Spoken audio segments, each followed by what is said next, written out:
it that way. It seems so stupid. Okay? We don't just go with it the way it is. That sometimes makes us difficult to live with. But we don't accept things the way they are. We revisit the rules often. Alright?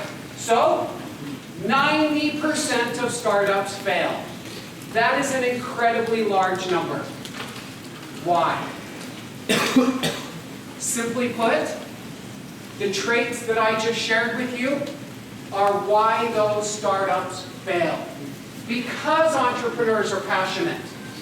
Because entrepreneurs are visionary. Because they're determined. They fail. Anybody see where I'm going? It goes back to what this gentleman over here is speaking of. I can tell you right now, let's scale it. Yeah? We get an idea in our head, and we get so passionate about that idea that we run down the road with that idea, one, before we validate it. Or two, we validate but we don't listen because we're so convinced that we have the right answer, or we're so passionate about our idea. Or one of our great strengths is we're determined people. We're going to make it succeed. Too many people borrow $50,000 from their mother-in-law and spend 2 years trying to make something succeed that never had a prayer. 2 years for you guys in the next 15 years? That doesn't work. These are mega earning times for you. The best time in life to be banking. You don't have 2 years to give up on this idea. So what Nail It Then Scale It teaches you, what I will teach you, $5 grand max, 6 weeks, you can have the answer to any idea, whether it's going to work. You don't need to waste more than 6 weeks. And when I say $5 grand, that's like top end. You can do it for free. You can do it for $350, $500. Okay? But you don't spend 2 years trying to make something go. Be smart. Don't be so determined that you're sticking with something that you shouldn't. Move on. Alright? So, intellectual honesty above all. This is really important, guys, and this comes out of Nail It Then Scale It. This is a willingness to face up to the facts rigorously, whether they prove you right or wrong. If you want to be a good entrepreneur, and for me, a good entrepreneur is defined by success. You got to listen. If people aren't buying, if people aren't responding, your idea stinks. If you need somebody to tell you your idea stinks, make an appointment with me. I'm good at it. I'll tell you your idea stinks. Okay? Because I really care that you don't spend a lot of time on a bad idea. But ultimately, it's a collection of 50 to 70 customers that will tell you whether your idea is worth chasing or not. All right? Okay, back to a couple of these traits. There's one of them. Being a good listener. What do I mean by that? Being a good listener means, bye, sweetheart. I know you didn't want all that attention from you. Is what I just went over in that previous slide. You've got to listen to those subtleties that your customers may not be saying to you but that are taking place. Okay? Frugal, savers. Okay, last time I did this, I got in a lot of trouble because I asked somebody, okay, who has savings? Good, I'm impressed. So I went and picked on somebody that raised their hand. I said, how much savings do you have? He said, 26 grand. I think he walked out in the foyer and he had a line of dates for the rest of the semester. Who has about $5,000 to $7,000 in savings? All right, you're my subject. Okay, what's your name? Ryan. Ryan has $5,000 to $7,000 in savings. Okay, ladies, you might want to date him. That's a very good number. Okay, somebody. That's another important thing if you're considering dating somebody. Okay, so Ryan has $5,000 to $7,000 in savings. He comes to Corbin and he says, I've got this great idea. I've come up with this thing and it's a computer, but it's really small. It fits on your lap. Students can carry it to class and it's a great idea. Well, Ryan gets me all excited and I think, okay, this could become really big. I could see everybody in class one day having one of those on their laps. Ryan's looking for $150,000 to get the business going. We go through everything and I say, okay, that looks good. I turn to Ryan and I say, Ryan, what are you going to put in? Ryan says, well, I've got $5,000 to $7,000. How do you think I'm going to respond when he's asking me for 150 and he's got 5 to 7? Any thoughts? Percentage of how much he puts in. Yeah. All in. I like it. Did you hear that? If Ryan's got $5,000 to $7,000 and he's willing to put it on the line, how much is $5,000 to $7,000 to Ryan? Every bloody thing he has. We can use bloody here, it's not English. He put everything on the line. If Ryan's willing to put all in, I'm willing to be his partner, assuming all those other conditions were met. What if Ryan has zippo, nada? I'm not impressed. I want to know that you have some financial management capabilities. More importantly, I want to know that you're frugal. If I hand you $150,000 and you're a spender, you're going to go buy new desks and new chairs and new computers. We're not going to have money left for the really important stuff. You can sit on the floor. You can use a used computer. Okay? Frugality is crucial. When you are a young business, money is very tough to come by. Once somebody invests $150 in you, you give them a schedule how that's going to be spent, and maybe you say, we won't need any more after that. What happens when you run out of money before you're supposed to or you're not on schedule? It's really tough to get more money. And if you do get more, it'll be the most costly money you've ever raised. Holding on to your equity is so important. You go to sell your business 3, 4, 5, 10 years down the road, you'll regret those mistakes oh so dearly. Okay? Frugality is important. If you're not a saver and you want to be an entrepreneur, change your ways right now. Designer sunglasses, shoes, all that stuff, not important. Save your money. Stockpile cash. Okay? You guys listen to that? You want me to repeat it? One of the most important things I'll share with you today. You want to be an entrepreneur, stockpile cash. Okay? Those who save have, those who have get. Okay, Observant. I put this one on here for a very important reason. So many people ask me, well, how do I come up with an idea? Well, as I walk around campus, you walk through the Tanner building right now. You guys still my phone? Got it. What's everybody doing? You guys all walk around like this. Between classes, you're doing this. You got to get rid of this, and you got to look at what's going on around you. Because that's where your ideas come from. You've got to be observant to the world that you're living in. Okay? So important. Entrepreneurs are observant. High risk tolerant, fearless, not afraid to fail. This is a biggie. My brother-in-law worked with me for a long time, and we had a business that was going pretty good, but for those of you that said you want to be rich and you want to be your own boss, that's a wonderful thing. But the reality of an entrepreneur is your income goes like this. Okay? You have good times and you have bad times. When you have good times, you stockpile cash for the bad times, and you try to make it as much like this or as much like this as possible. Okay? He could not handle this. He could, his wife could. Okay? It was really tough for them to have this erratic income. You need to have a stomach for entrepreneurism because there is no consistency. It's great when the money's coming in and it's a printing press. But that's not what it always is. Entrepreneurs find a way to make ends meet because it's not always happening. All right?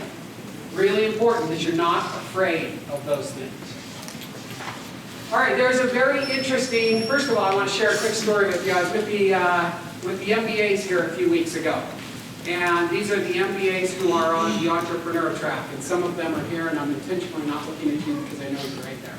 But anyway, one of these entrepreneurs came up to me, an MBA student, and he said to me, gosh, I want to start my own business so badly, but I am so afraid to fail. Anybody else feel the same? Okay, thanks for the honesty. You know what my reply was to him? Oh, cut and dry, guaranteed, you're going to fail. Is that the right answer? Yeah. Yeah, entrepreneurs fail. We're not afraid to fail. It's part of what we do. You look at these products over here, I'm a consumer goods guy. So I create products that I've sold to Walmart, Target, Sam's Club, Costco, CVS, Rite Aid, all those chains for years and years. I create products like that.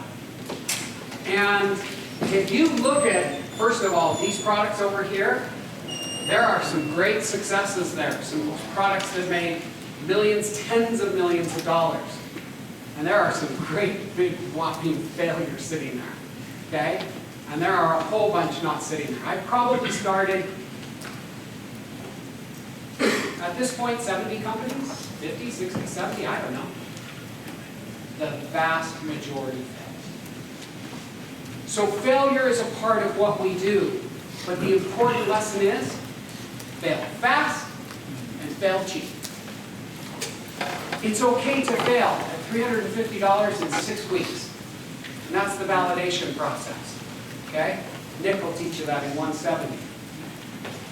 It's okay to fail, it's part of it. There's an article in the Dallas Morning News called, "Don't Send Your Kid to the Ivy League." I read this article and I absolutely loved it, and I've been sharing it with my classes ever since. This guy was an admissions counselor, whatever, at a college.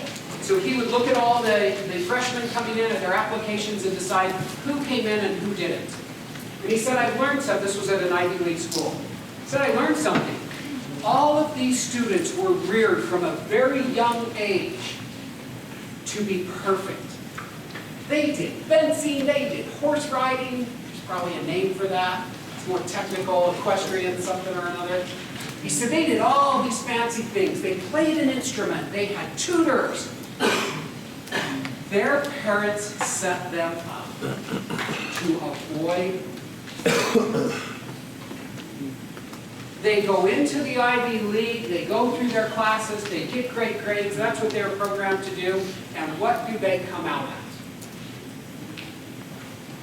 Did I lose you guys? Put you to sleep? Afternoon? They came out as employees. We need them. We need Ivy Leaguers. They make great CFOs, they make great COOs. They don't make good entrepreneurs because they've never learned to take a risk. Don't be afraid to fail. Okay? Fail fast, fail cheap, but don't be afraid to take a risk. All right. Where do ideas come from? I talked about this a little bit. You've heard people say, what a pain, right? When you hear somebody say, what a pain, an entrepreneur, everybody else just says, well, let's deal with it, let's go forward, or let's bag it. An entrepreneur says, if I can find a way around this pain and monetize it, I can make money. So that's one place where ideas come from. Now, when I sit down with you, I'm a mentor here at BYU, and what that means is I will freely give my time to you if you have an idea. You contact me through 470 upstairs, and I will sit down with you here in the atrium, I'll listen to your idea, I'll counsel you, coach you as much as I can, okay? Freely. Nothing in it, I'm just here to help you. What I get from a lot of students are ideas that aren't very monetizable. So you have to ask yourself, is it a vitamin or a painkiller? What would be meant by that? How many times do you, if you have a cold, do you go to the hospital? Not very often. No big deal. You take some vitamins, get better. You get a shark bite, go to the hospital. $10 says 100% of people that have a shark bite go to the hospital. It's just a hunch, but maybe we're not supposed to bet here. Okay? The point is, a shark bite requires a painkiller. It's a big problem. You're looking for a big problem, something that is highly monetizable, something that will bring in a lot of money. Many of the ideas that I see are more vitamins. Okay? They're not that big, and it's okay if you just, to produce a living for yourself, but I'm encouraging students to look for bigger things. All right? And here's my last suggestion. Keep a journal. I require that my students each semester keep an entrepreneurial journal. This is one I'd love to see your pens moving on. Keep an entrepreneurial journal. What I'm asking for from you, every single day, feel a requirement upon yourself to write something in that journal. Anything that was entrepreneurial related during your day. Maybe you watched Shark Tank and an epiphany hit you. Maybe you saw something along the way, or you were in the shower and you thought, oh, how great would it be if I could have my iPhone in the shower with me and listen to music or do whatever you did, social media, and it wouldn't get wet. Sorry, that idea is already gone. Matthew took it.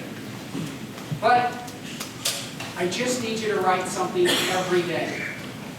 Something very interesting will happen as you develop this habit. Ideas beget ideas. And it will force you to start looking for things in your world. You might have to set your phone down. But it will force you to look for things in your world that could be an idea. That right there is one of the best tips that I can give you if you're wondering, how do I come up with an idea? Keep that daily journal, okay? Some lessons for along the way. Before that begins, before I get on that, let me just share something with you quickly. Every idea doesn't have to be earth-shattering. You don't have to get a patent on every idea to make it great and wonderful. Fun story.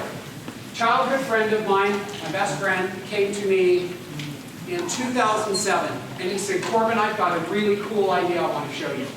And I'm on the phone with him, and I say, okay, Chris, what is it? He says, it's a handbag. I'm like, seriously? Chris, that's the stupidest idea. You guys probably don't talk like I do. I'm sorry about that. That's one of the worst ideas I've ever heard.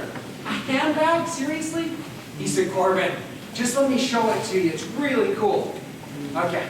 Think of all the spaces out there. One of the most crowded, most difficult spaces to succeed would be handbags, right? Crazy space. Well, he comes in and he sits down with me and he says, check it out. This was all I could find. So he says, look, women have this pain. Did you hear that word? When you hear that word, just let it be a buzz to you from now on. Women have this pain. They put all their stuff. They put all their stuff in their handbag and they carry it around. But unlike us, women like to look nice. They like their bag to match their outfit. So they're always taking their stuff out of their bag and putting it in a new bag, and inevitably something gets left behind. And it's genuinely a pain switching them out, but they like it to match.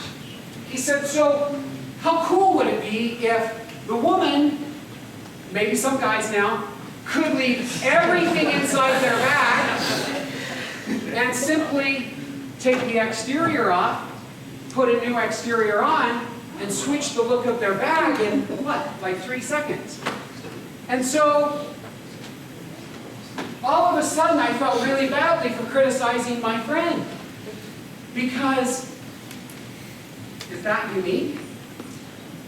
That's really unique. Does it solve the pain? It solved the pain. So here's an extremely crowded space. Women's handbags. Gucci, Prada, Louis Vuitton, all the way down to Target 1995. Everything in between. We started that business together. We did a little validation period. We started the business thereafter in 2007, summer of 2007. The economy crashed in 2008. We sold the business for a gigantic sum of money in December of 2010, during the worst of economic times. I share that with you not to brag. I share that with you to say there are so many ideas out there. I tried to turn him down on that idea, and he wouldn't let me. Okay? You just have to be looking for ideas, always keeping an open mind. All right? All right. Yes? You mentioned validation a couple times. You take 30 seconds to describe how you validated that fact. Yes. We brought women into a conference room, first of all. Okay, the first part of this story is great. I said, all right, Chris, let me take this home, show it to my mom. Well, my father was laying in bed dying. He had pancreatic cancer, and so a lot of family were there. My sister-in-law, my mom, and I said, hey, check this out. And they looked at it, and they said, oh, that's a gimmick. That's pretty silly. And so I'm like, oh, okay. I was at an office the next day doing some consulting, and I called some women into the conference room. And I tried to bring women in from different demographics.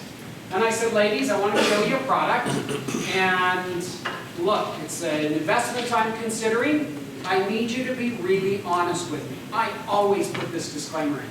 Do not tell me what you think I want to hear. Be brutally honest. If you hate it, tell me you hate it. If you love it, tell me you love it. Give me some real feedback. So I pull it out. Actually, Chris was in the room with me. Chris does it. He does the little demonstration I just did for you. He had a gym bag sitting on the table, and in the gym bag were all these other exteriors. He did one of them. He did another one. And they dove into that gym bag, almost literally. Started pulling these exteriors out, putting them on. Oh my gosh, look at this. It was very interesting validation. It was one of those 100%ers, which you very rarely have. Now, my mom and my sister-in-law brought it down from 100%. So then we set up a formal focus group. We went through a series of focus groups. I like to see validation points of 70 plus. I like to see, I will ask of you when you bring something to me, I like at least 70. If we start off in the 25, 30 range just to be sure, fine. But then we'll need it upwards of 70 to 100 validation points. And I like, more than half. The elegant scale says 50%. I think you need to be 65, 70. But there's so many variables, and we'll talk through your validation as you do it. But that's how we did it. That was phase one. Phase two, $100,000. We bought some inventory. We put it on a cart in the Fashion Place Mall in Salt Lake City. Here's a little secret of mine. I love mall carts. If I sell to Target, I get 1 point of feedback. Sales down. If I put it on a cart and I hire a qualified, good person to be there, I have something you don't get in any other circumstance except for a trade show or a fair. And that is one-on-one feedback with the customer.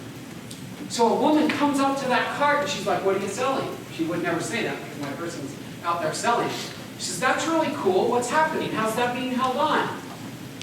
And if that person walks away and doesn't buy, I have intel as to why they didn't buy. Do you see that? So a mall cart is such a great way to test a consumer good. I'll walk you through all that. If you get down that road and you think you want to test that, I'll tell you how to do it to help you make that happen. That's how we validated it. We brought in product. We started selling on July 7th of 2007. We ran out of product in about the first 30 days. 90 days worth of product was gone in 30 days. Okay? And at that point, I had fully validated. I knew it was a go. We ran. From that point forward, we ran. It's pretty crazy. All right. Who has my clicker? Thanks. Appreciate that. See, my wife usually keeps track of those things for me. All right. So, a couple lessons for you along your way to being an entrepreneur in 4 minutes or less, okay? Balance. Entrepreneurs get really caught up in their business and they lose balance in life. Guys, there's nothing more important than having these areas of your lives in balance. And I'm talking about during school, okay? Look at this. Are you in balance? Are you 20, 20, 20, 20, 20? No, because this one right here is like out of control, right? But you have to focus on these areas and watch as much as possible and try to keep them in balance. Okay? Entrepreneurs tend to make this one so big and they think their idea is so great that it becomes more important than family or more important than spirituality. Okay? It's not. Favorite quote, David O. McKay. No success can compensate for failure in the home. You got a lot of entrepreneurs, you got a lot of businessmen out there that thought their business was more important than their family, lost their family, wished they could get it back. Okay? Don't forget that quote. No success can compensate for failure in the home. Be sure to keep all of this in balance. Okay? Number 2, integrity. You guys have heard of Clayton Christensen, Harvard professor, LDS, wrote the book, How Will You Measure Your Life? What I want to share from this book with you is a great summary. And the summary is this. Each day, he wants you to work diligently to do 3 things. Number 1, be happy in your career. How many people do you know of that are happy in their career? What would you guess that percentage to be? I don't know. Low or high? I would go with low. 10% I just heard. Okay? You're going to spend most of your life at your job. Most of your waking hours working. That makes the decision that you're making right now in life really important.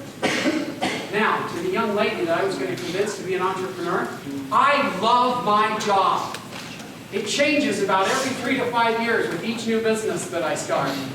I love what I do. I get out of bed every day so excited. I am my own boss. I decide whether I get out of my bed or not. It is great being an entrepreneur. I'm building my own dreams, and there is so much motivation to build my own dreams, and there's no bureaucracy when I get to the office. My office is right down the hall, and my wife is my partner. It's the only person I have to have bureaucracy with. Okay? And when I have a company and bureaucracy gets too much, you know what that means to me? It's time to sell it. Let somebody else, let one of those Ivy Leaguers come and run it. Okay? All right. Be happy in your career. That's such quality advice.